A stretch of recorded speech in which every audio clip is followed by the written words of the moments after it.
Hi, this is Sive Morten with the daily update on EuroFX. I post my exclusive market overviews with the key political and economical events, charts and important levels on the ForexPeaceArmy.com forums weekly.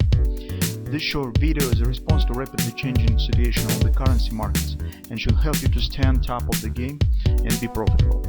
I suggest you to visit ForexPeaceArmy.com forum and read my analysis for the week before watching this daily video. Welcome back, everybody. So let's take a look again on the forex market. Currently it's a bit specific moment where the major information, major event stands on a really high level and makes impact on the general system of the currency system of in a global scale. Just because you can see on the recent few sessions we have not many actually trading steps, so we're just moving from one intraday target to another. So your recurrence stands relatively flat, but if you take a look at the global scale, you will see really big events have happened. Mostly it stands in relation to China activity. So as you know, they have made, we have talked about this in our Telegram, they have made the first trade in yuan with the Total Energy and buy the liquid natural gas.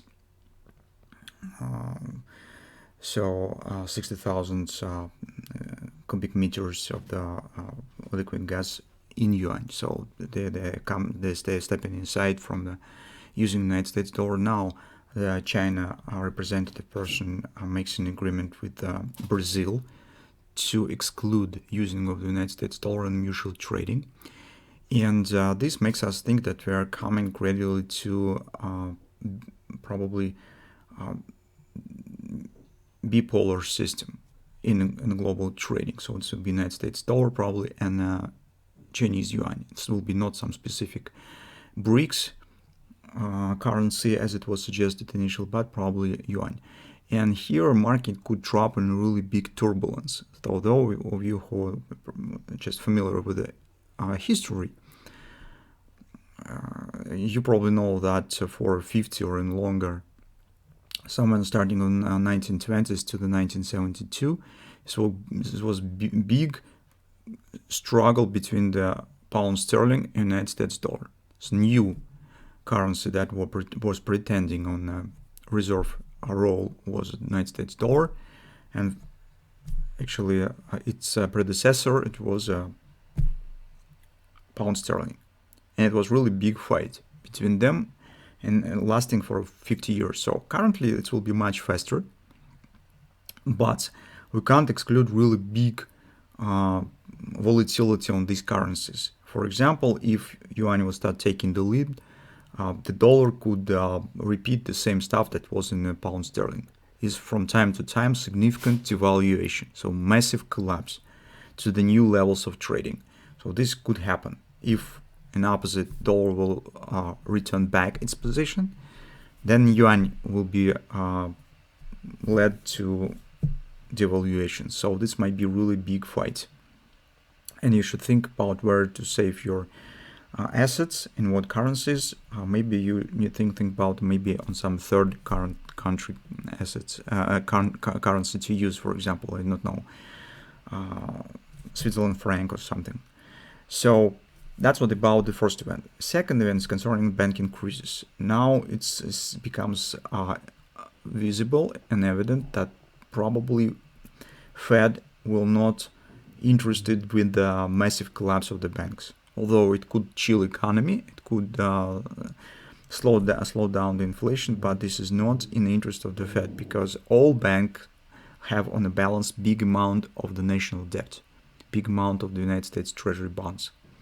And if collapse will started, it will be the hazard of massive sell-off of the national debt, which could turn to the panic. And Fed in this case will need to get significantly more money to just fight this fire, and it's more easy to them provide some liquidity to the stressed banks, and it will be cheaper so it will be less amount of money, and the consequences will be lighter. So not as awful if it will be massive collapse of the banking sector. Speaking about the European banks, probably they will be in the same story. So yesterday we already mentioned that European Central Bank has started printing money again, so the balance of the central bank also start rising together with the Fed. I suppose that probably United States Ministry of Justice punished the UBS and the Credit Suisse for well-known reasons. It will be some penalty, but Switzerland Bank has enough cash. It's approximately $300 billion, which really easily will resolve this problem, and they will be enough to support any penalties that will be probably set in direction of these banks. Another problem is the France banks. So there's really significant problems also, but probably European Central Bank will act in the same way as the Fed. That's approximately on the two situations that we have. While market stands so quiet, it is not clear. So maybe I don't know. Maybe it's just preparing for long-term holidays for Easter on the next week, but it's a bit early to do it. Probably it should be next week only. It's still the riddle why market's so quiet.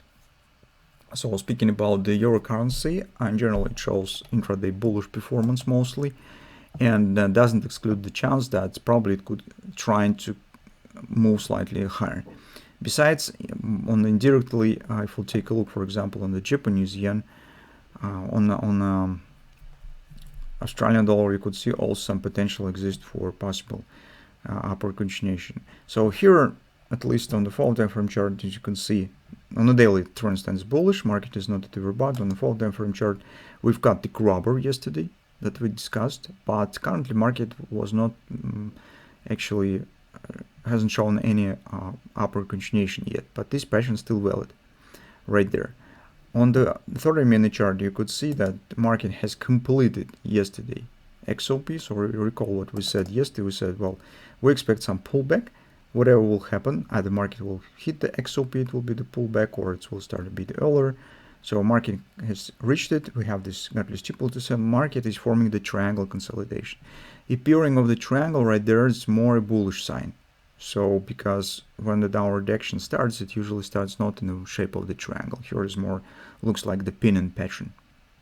And from that standpoint of view, it seems that market could try to go slightly higher. Among the nearest targets, we could use, for example, extension of this retracement. So 1618 is approximately 109.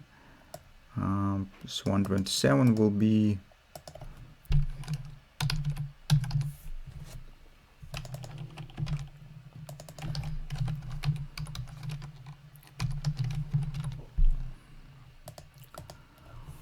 $108.85.